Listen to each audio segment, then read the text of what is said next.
Hello everyone. आज है हमारा मशीन लर्निंग का डे 6। ठीक है, तो आज हम लोग पढ़ेंगे एक बहुत ही इम्पॉर्टेंट टॉपिक के बारे में जिसका नाम है लीनियर रिग्रेशन। ठीक है, तो भाई लीनियर रिग्रेशन होता क्या है? तो लीनियर रिग्रेशन एक तरह का सुपरवाइज मशीन लर्निंग एल्गोरिदम है। ठीक है, जो हमारे लेबल डेटा सेट से सीखेगा। ठीक है, सुपरवाइज मशीन लर्निंग है तो भाई ऑब्वियस है कि वो लेबल डेटा से सीखेगा, उसमें एक लीनियर फंक्शन लगाएगा, उससे फिर जो होगा हमारे नया डेटा सेट जो भी आएगा उस पर वो प्रिडिक्ट करेगा। ठीक है, तो लीनियर रिग्रेशन क्या होता है? एक तरह का सुपरवाइज मशीन लर्निंग एल्गोरिदम होता है जो लेबल डेटा सेट से लर्न करेगा, उसमें एक तरह का लीनियर फंक्शन लगाएगा, फिर उसको नए डेटा सेट के हिसाब से प्रिडिक्ट करेगा। ठीक है, अब बात करते हैं रिग्रेशन में क्या होता है कि जो हमारा इनपुट और आउटपुट होता है उनके बीच का जो रिलेशनशिप होता है वो हमेशा लीनियर होना चाहिए। लीनियर कहने का मतलब एक स्ट्रेट लाइन होना चाहिए। ठीक है, it means output changes at a constant rate as the input changes. इसका मतलब ये होता है कि जैसे ही इनपुट चेंज होता है हमारा जो आउटपुट है वो कांस्टेंट रेट के हिसाब से खुद को चेंज करते रहेगा। ठीक है, एग्जाम्पल के तौर पर देखते हैं तो मान लीजिए एक हमारा स्टूडेंट है हमारे पास अवेलेबल। ठीक है, अब हमको क्या करना है, हमको उस स्टूडेंट का एग्ज़ाम स्कोर को प्रिडिक्ट करना है। ठीक है, प्रिडिक्ट हम लोग कैसे करेंगे? Based on number of hours he studied. इसका मतलब कि जितने घंटे उसने पढ़ाई की है उस हिसाब से हम लोग उसको प्रिडिक्ट करेंगे। ठीक है, तो यहाँ पे हमारा जो एक आउटपुट आएगा वो क्या आ रहा है कि जो स्टूडेंट है जितना उसने पढ़ाई की है, तो जैसे जैसे वो बढ़ रहा है एग्ज़ाम स्कोर भी बढ़ेगा। इसका मतलब कि स्टूडेंट का जो स्टडी है वो डायरेक्टली प्रोपोर्शनल है किसके? एग्ज़ाम स्कोर के। इसका मतलब कि जितने घंटे वो इंक्रीज़ करेगा अपने पढ़ाई में उतना स्कोर उसका बढ़ेगा, और उस दोनों के बीच का जो रिलेशनशिप होगा वो हमेशा लीनियर होगा। इसी को हम लोग बोलते हैं लीनियर रिग्रेशन। इनपुट हमारा क्या हुआ भाई? Number of hours he studied. बिल्कुल सही बात है भाई। आउटपुट क्या हुआ हमारा भाई? जो एग्ज़ाम्स में उसने स्कोर किया वो हमारा आउटपुट हो गया। ठीक है, अब लीनियर रिग्रेशन के कुछ फ़ायदे भी होंगे, कुछ नुकसान भी होंगे। फ़ायदा क्या है कि भाई काफ़ी सिंपल है। ठीक है, प्रिडिक्टिव एबिलिटी भी काफ़ी अच्छी है, मतलब प्रिडिक्ट भी काफ़ी अच्छा करता है।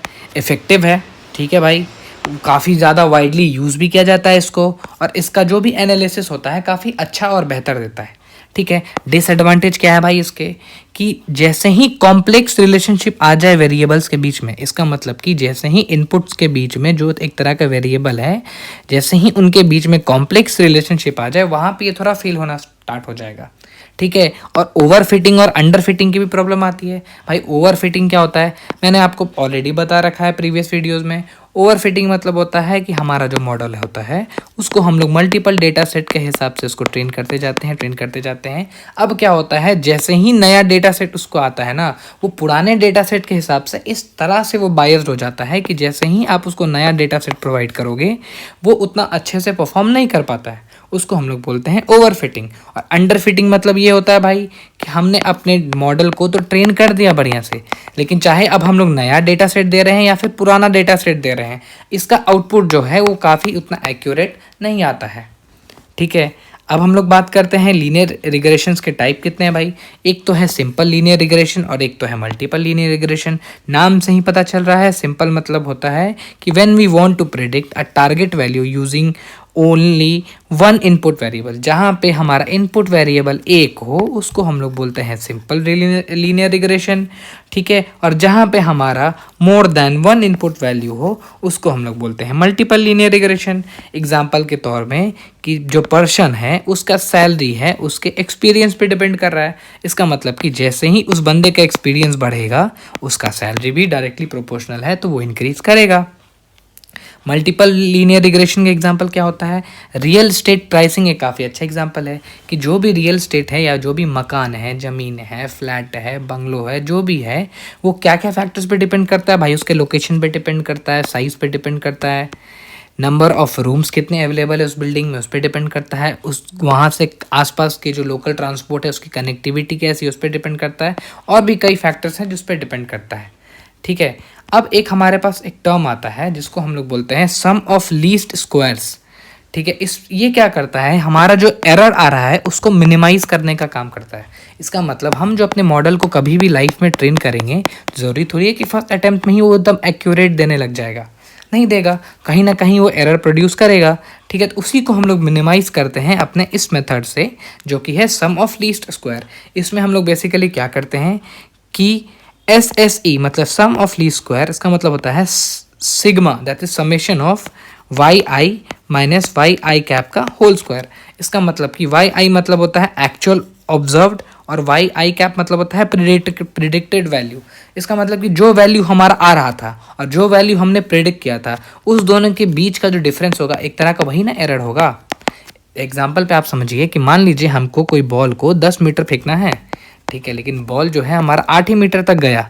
ठीक है, तो ये 2 मीटर जो हो एक तरह का वो एरर प्रोड्यूस हो रहा है ना। ठीक है, 2 मीटर वो हम लोग रीच नहीं कर पा रहे हैं, क्या प्रॉब्लम है भाई, उसको हम लोग सॉल्व करेंगे। तो उन्हीं जो मल्टीपल एरर्स लेंगे, उनका जो हम लोग स्क्वायर करेंगे और उस सभी चीज़ का जो हम लोग समेशन कर देंगे। ठीक है, तो वही हमारा होता है क्या, सम ऑफ लीस्ट स्क्वायर। ठीक है, अब आते हैं एक हमारा और इम्पॉर्टेंट टर्म है जिसका नाम है कॉस्ट फंक्शन। नाम से ही पता चल रहा है कि अगर मान लीजिए कोई हम लोग टास्क परफॉर्म किए, किसी मशीन लर्निंग मॉडल पे कोई भी चीज़ परफॉर्म किए, तो हो सकता है कहीं ना कहीं उसका कॉस्ट हो। मे बी कॉस्ट वो एरर के फॉर्म में हो, कॉस्ट या वो एक्सपेंस के फॉर्म में हो, या फिर कॉस्ट वो डेटा सेट के फॉर्म में हो।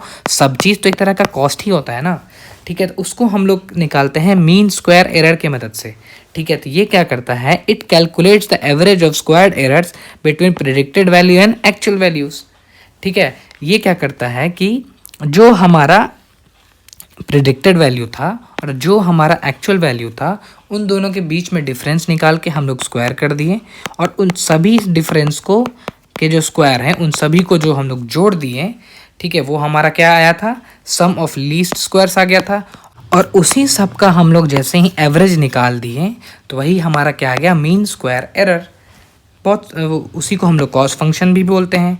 ठीक है, इसमें क्या हो रहा है, continuously adjusting the parameters based on output calculated by from MSC। सही बात है भाई, जो भी हम लोग का पैरामीटर है, उस पैरामीटर से जो हमारा आउटपुट आ रहा है, उसको हम लोग बार बार एडजस्ट करते रहेंगे, ताकि एक टाइम के बाद हमारा वो एक्यूरेट आउटपुट देना स्टार्ट कर दे।